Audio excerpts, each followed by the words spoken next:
So this is me. I'm the guy who used to owe the IRS $1.3 million, got nasty letters in the mail. And if you've never been through it, first you get letters, and then if you ignore those, you get certified mail. And if you ignore those, that takes a year and a half to go through that process. If you ignore those, then you'll start getting phone calls. And if you ignore those, then they'll start taking your stuff. That's what I went through. And that started in 2007 and culminated in 2009. And then that got me into the whole tax world. So, for those of you who have had tax trouble or maybe are in tax trouble, I understand your pain. I've been there. And that's what started me on this whole crazy journey 15 some odd years ago. And so, one particular piece of technology that we put together is the starter course. So, you can go into the Explorers, and I'll show you how to do that later. That's very easy. And then you can get onto the starter course, which is like a basic intro. It's a starter course, right? For tax planning. And it guides you through whether you're a solo operator of a business or if you have a day job, how can you do some things in order to capture some tax deductions for yourself. And then couple of questions. But before we get to the questions, I did want to talk a little bit about the things going on in the news. Normally, in an average year, our business is not so news heavy. Like once every 10 years, there's a tax bill. The last one was in 2017. There's one being negotiated right now. But this year has been insane. The thing this year is that the guys at Doge and in conjunction with the Social Security Administration, they are turning off or marking as deceased about 3 million Social Security numbers.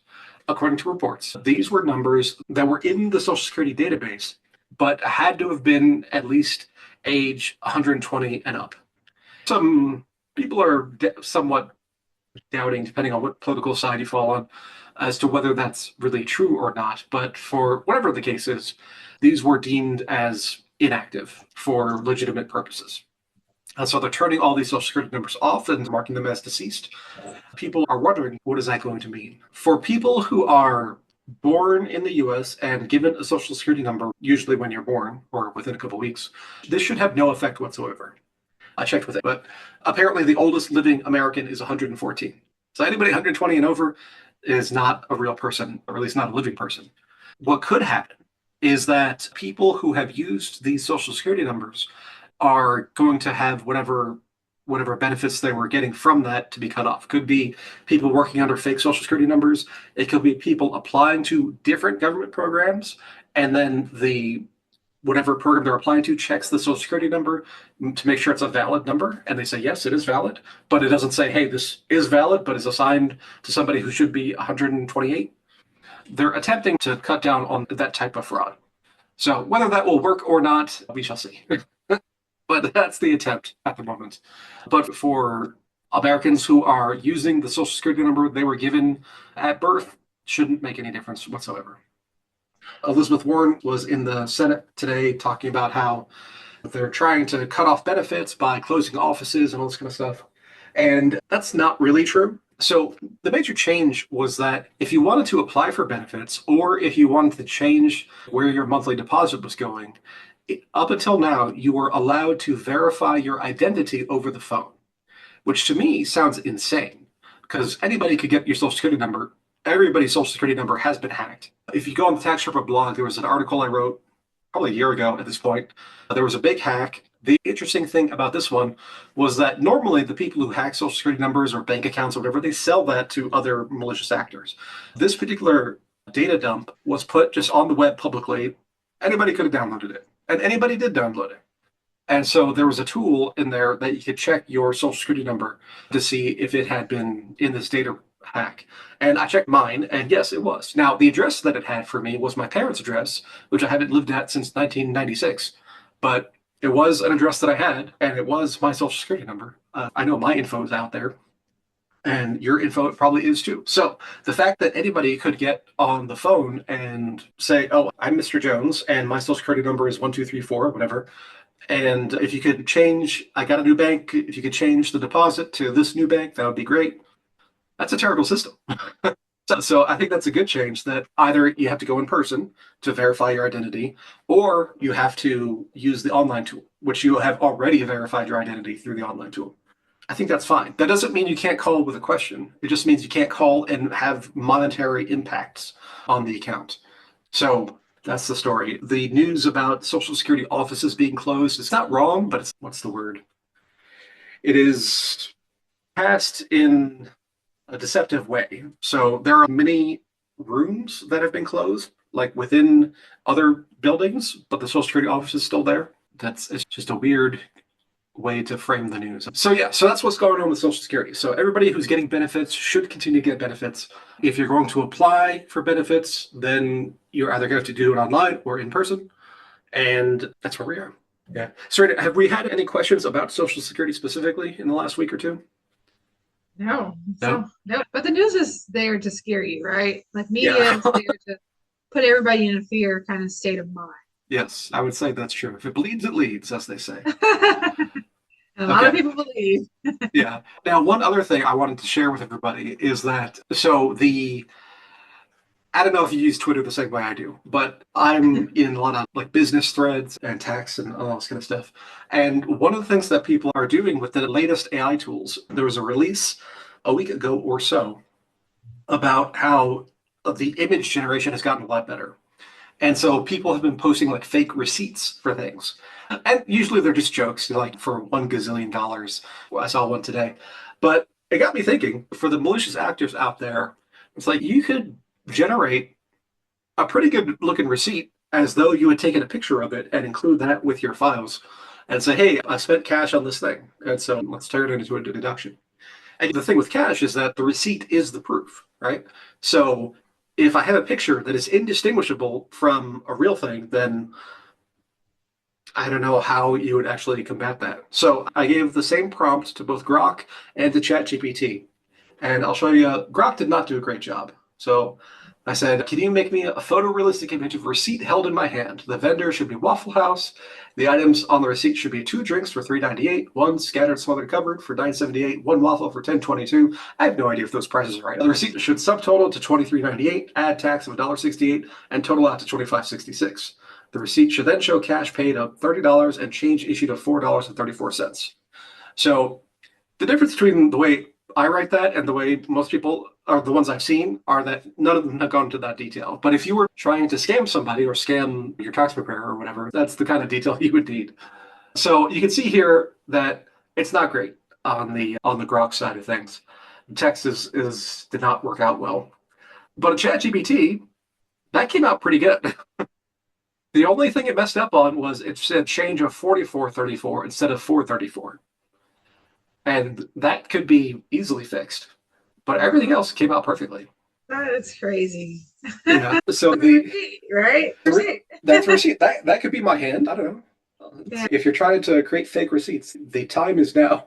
so funny. Don't actually do that, I'll do obviously. that. But He's playing. anytime there's a tool, people are going to abuse it. Right. Like in the IRS world, every year the IRS publishes a list of what they call the Dirty Dozen, which is like 12 scams and things to watch out for. The Dirty Dozen does not mean that these things are not valid. It just means that people have abused them. I saw a case this past week of a conservation easement. So there was a company that bought some land for $6,000 an acre, and then they got an appraisal, supposedly, that the highest and best use of the land would have been to mine granite or something, and therefore it was valued at like $200,000 an acre. And then they put it into a conservation easement, which creates a charitable deduction for $200,000 an acre as opposed to the 6,000. So that got thrown out in court, basically. And that's the kind of thing that it's a perfectly valid strategy or maneuver, but the way that particular person went about it is wrong because they abused it and they were making up bad numbers essentially. At least that's according to the court. Maybe there was granite mining on it. I don't know. But the court did not agree. Whenever you are looking at strategies and anything, you gotta make sure that it's internally consistent and makes sense. Okay, with that said, let's dive into the questions because I do know the answer to every tax question. And the answer to every tax question Drumroll. is it depends. It depends. It depends is always the answer because it depends on your facts and your circumstances. And what is true for you might not be true for other people. And my favorite example is cosmetic surgery. There's all different examples of this. So let's say you get into a car accident and your face gets smashed. You get a nose job. And then that expense is that a medical expense. Now, normally, cosmetic surgery is not a medical expense because it's elective. But if you got your face smashed in a car accident, then it's restoring your original function and therefore is a medical expense, even though the nose is the same thing. There was a famous case with an exotic dancer, and she got her boobs done. And for her, it was a business expense. It's not a business expense for anybody else because she was able to prove that it improved her income opportunities. And she was able to demonstrate that in court. So, what's true for one person is not going to be true for the next person because everything depends on facts and circumstances. So, all the rest of the show, I'll be talking about how it depends, but I'll tell you what it depends on. With that, what do we have going on this week, Serena? So we had a question come in. Someone wants to know what triggers an IRS audit and how can I avoid Yeah, there's a couple things. one? It is. So, the number one trigger for an audit is a mismatch. So, if you do not report things accurately that other people have reported, that's number one. So, all the third party forms like your 1099s, your W 2s, your 1098s, your 1095s, everything that some other company sends something into the IRS and then you send something into the IRS and those two things don't match, that's number one. But then there are more subtle things. So the most audited thing are self-employment that gets credits for the earned income credit. So self-employment means you're filing a Schedule C. This is a small business that is not incorporated and not formalized into its own tax return. So you have a double whammy in that maybe you're not reporting all your income because a lot of people who file Schedule Cs don't. Maybe you're overrepresenting your expenses because a lot of people who file Schedule Cs do. Maybe you're filing in such a way that it enables you to gain tax credits for the kids under the earned income credit. So this is number one, or I guess number two for the IRS because it's the largest single thing for them, and it is easy to bully people in this group because many years ago, that's probably 10 years ago now, the then commissioner of the IRS was hauled before Congress, and Congress was asking him, why are you auditing poor people so much? And this is people who are getting the earned income credit for their kids because you have to be making effectively less than 30 grand in order to get these credits.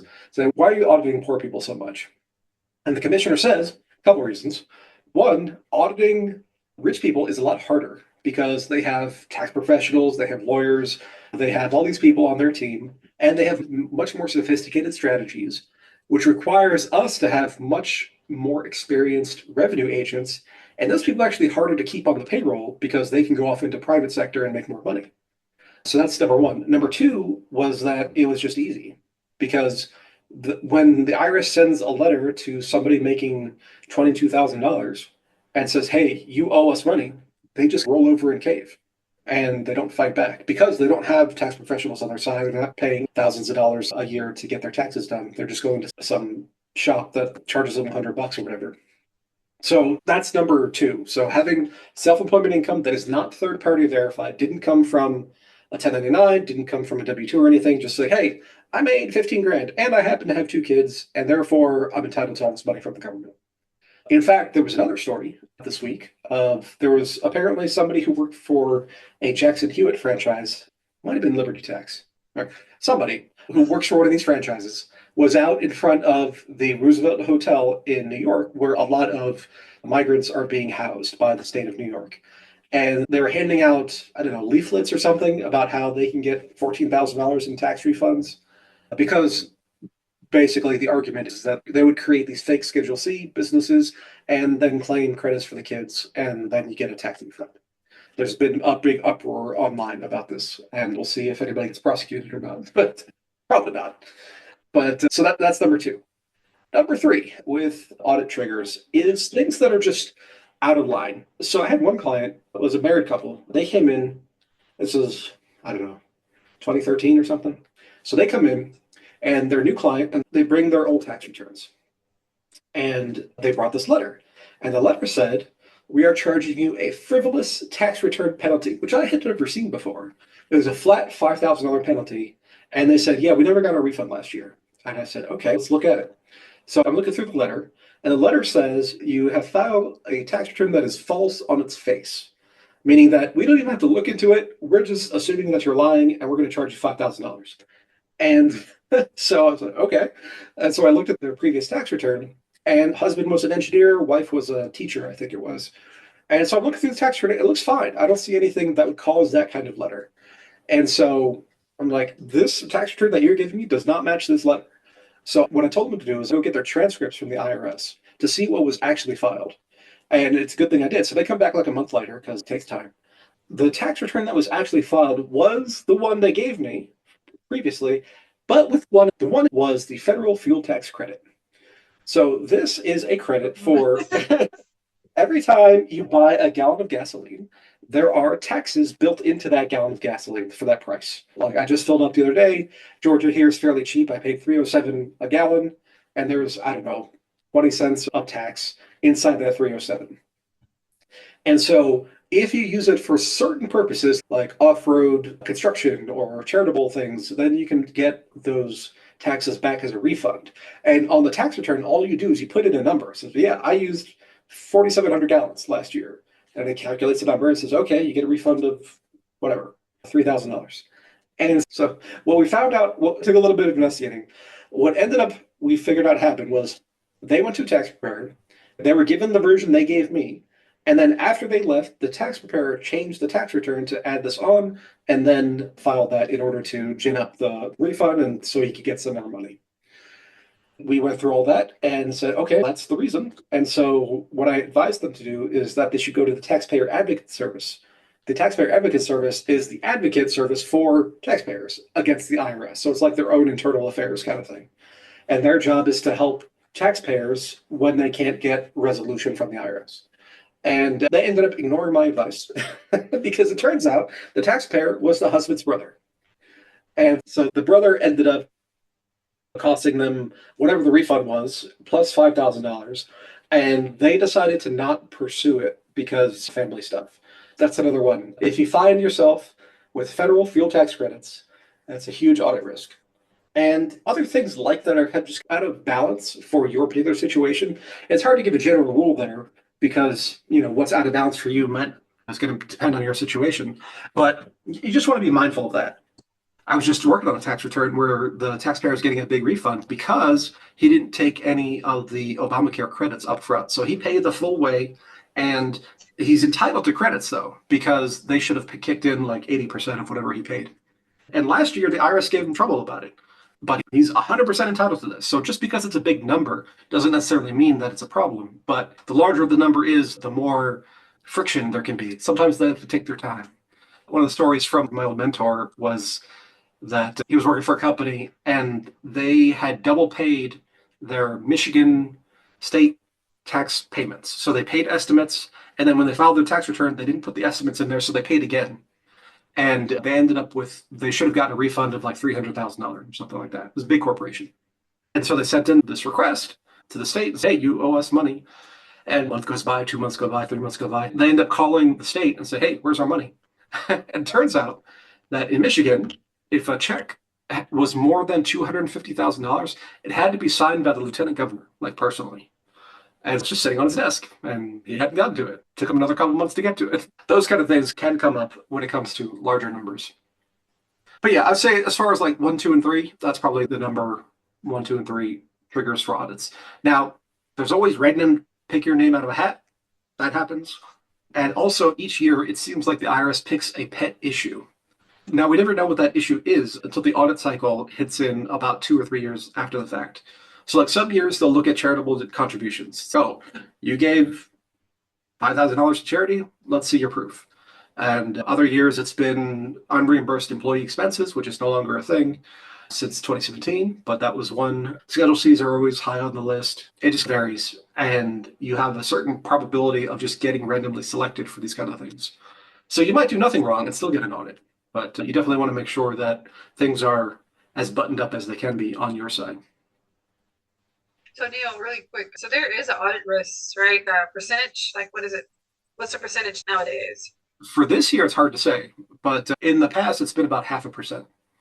Mm, So there's like a 1 out of 200 chance that your name gets picked out of a hat.